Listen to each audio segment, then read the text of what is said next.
Praise the Lord. இன்றைய பலப்படுத்தும் வார்த்தை சங்கீதம் 23வது அதிகாரம் 6வது வசனம். Psalm chapter 23 verse 6. என் ஜீவனுள்ள நாளெல்லாம் நன்மையும் கிருபையும் என்னை தொடரும். Surely goodness and mercy shall follow me all the days of my life. ஹல்லேலூயா. நீங்க எல்லாருமே ஏசப்பா பிள்ளைங்களாக இருக்கிறீங்க.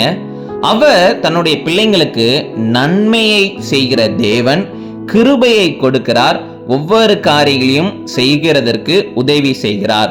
இன்னைக்கு அநேகர் அவங்களுடைய வாழ்க்கையில நன்மைகள் இல்லாம, கிருபை இல்லாம வாழ்ந்து கொண்டிருக்கிறாங்க.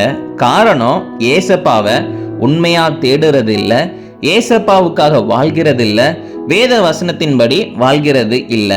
ஆனா நீங்க ஏசப்பாவுடைய பிள்ளைகளாக, ஏசப்பாவுக்காக ஏதாவது செய்யணும்னு நினைத்து வாழ்ந்து கொண்டிருக்கிறீங்க, வேத வசனத்துக்கு கீழ்ப்படிந்து இருக்கிறீங்க.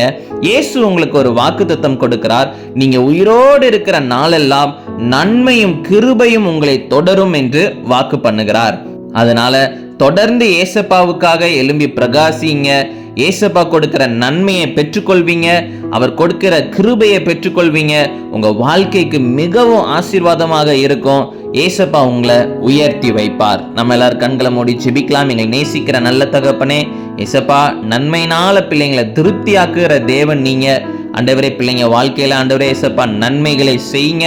ஆண்டவரே ஏசப்பா ஒவ்வொரு காரியங்களையும் செய்கிறதுக்கு ஆண்டவரே ஏசப்பா நீங்க கிருபை கொடுங்க. நீங்க பிள்ளைங்களுக்கு ஆண்டவரே பலன் கொடுங்க. ஆண்டவரே ஞானத்தை கொடுங்க. நீங்க தகப்பனே ஏசப்பா பிள்ளைங்களை உயர்த்தி வைங்க. இயேசுவின் மூலம் ஜெபிக்கிறோம் எங்கள் ஜீவனுள்ள நல்ல பிதாவே.